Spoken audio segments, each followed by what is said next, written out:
including one woman saying he raped her when she was just 13. That same woman sued Trump in 2016 over the claims, but dropped the lawsuits shortly after bringing them. The White House points to a Justice Department statement that the files may include, quote, fake or false submitted images, documents, or videos.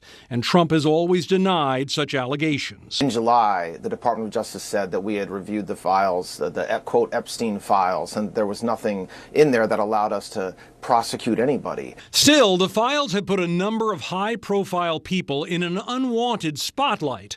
A series of photos appears to show former British Prince Andrew kneeling by a woman or girl on the floor.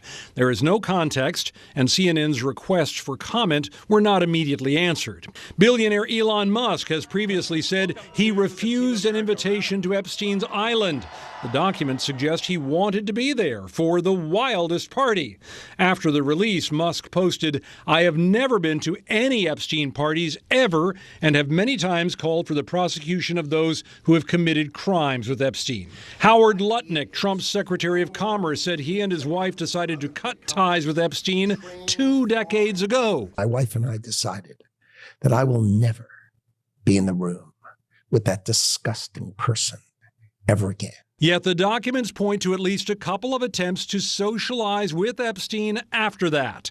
The Commerce Department says Secretary Lutnick had limited interactions with Mr. Epstein in the presence of his wife and has never been accused of wrongdoing. Another one-time top Trump advisor, Steve Bannon, appears in the files, at times mocking the president, and the famous names go on, though notably many show no links to any potential illegality.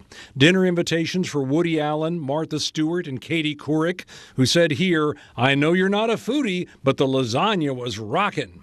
Billionaire Richard Branson, New York Giants owner Steve Tisch are mentioned, and so is Brett Ratner, seen in a photo on a sofa with Epstein and some young women. He's the director of that new Melania Trump film. The new release brought at least one fresh controversy, too. The New York Times raised the possibility that the Justice Department had released nearly 40 unredacted images showing both nude bodies and the faces of the people portrayed, noting the people in the photos appeared to be young. One, protect Donald Trump as much as possible. And we've seen a number of times where they've posted something about Trump and then they've removed something about Trump on their website. So it looks like they're seeking to protect him, and then bizarrely, I don't know what the motive is here, they are exploiting the victims even further by outing them in ways in these new releases. President, are you going to sue Trevor Noah? Last night in a post you alluded that something could be coming. Yeah, well, he said that I spent time on Jeffrey Epstein's island. I didn't. I mean, he's a lightweight, this guy. He's a terrible, I think he's terrible. I thought he did a terrible job at the Grammys. I thought the whole Grammys was terrible. I watched part of it. It's not watchable. But he was a lousy host. I'd say not as bad as Jimmy Kimmel, but pretty close. And no, he made a statement about me and Jeffrey Epstein. I have nothing to do with that. I have nothing to do with Jeffrey Epstein. And in fact, if you look at the DOJ, they announced, they released 3 million pages. It's like this is all they're supposed to be doing. And frankly, the DOJ, I think, should just say, we have other things to do, because that whole thing has turned out, I mean, other than Bill Clinton and, Bill Gates and lots of people that there are a lot of questions about it, but nothing on me. But it was even sort of better than that, because they found that Jeffrey Epstein and this sleazebag writer named Michael Wolff were conspiring against Donald Trump to lose the election. So Epstein was conspiring with a writer for me to lose the election. So right there, you know that I had nothing to do with this guy. But yeah, it's a terrible thing. The amount of time that's being wasted. When Epstein was alive, like 10 years ago, nobody cared about it. But they're only doing it. But now it's really hitting back on them because Bill Clinton is such a big part of it. The Democrats are pushing it. And the problem is that it's turning out to be the Democrats that were with and conspired with Epstein. So I think you're probably going to see a little pullback from them. But think of it, they were working together to try and help me lose the election. But this is the Oval Office, so I guess that didn't work out too well. Okay, one more question. Former President Bill Clinton and his wife, former Secretary of State Hillary Clinton, have agreed to appear for an in-person deposition by the House Oversight Committee. Lawmakers want to know about their possible connections to the late Jeffrey Epstein. The Clintons reverse course after months of pushing back against testifying before Congress. They push back and then reverse course, just as the House is expected to vote this week on whether to charge them with criminal contempt over the matter. In the UK, British Prime Minister Keir Starmer is urging the former Prince Andrew to testify before their version, or before Congress as well, American Congress. The former royal appears to be shown in photos like these in the latest release of files, in addition to previous claims of abuse in connection to Epstein. The former prince has repeatedly denied all allegations of wrongdoing and said he never witnessed or suspected any of the behavior that Epstein was accused of.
我是主播周玉琴。很多的朋友告诉我们，选择原版的太阳星全效克菲尔益生菌，它添加有羽衣甘蓝，健康再加分。而有睡眠困扰的朋友们，赶快选择蓝色包装这一款晚安加强版，绝对是更有感。每日克菲尔，时刻美好 ，Good Feel Good， 请上快点购为健康下单，而且要记得输入推荐代码，有额外的折扣优惠。太阳星全效克菲尔益生菌基础版、晚安加强版，新包装改版，内容不变，抽取更方便。要吃就吃最好的。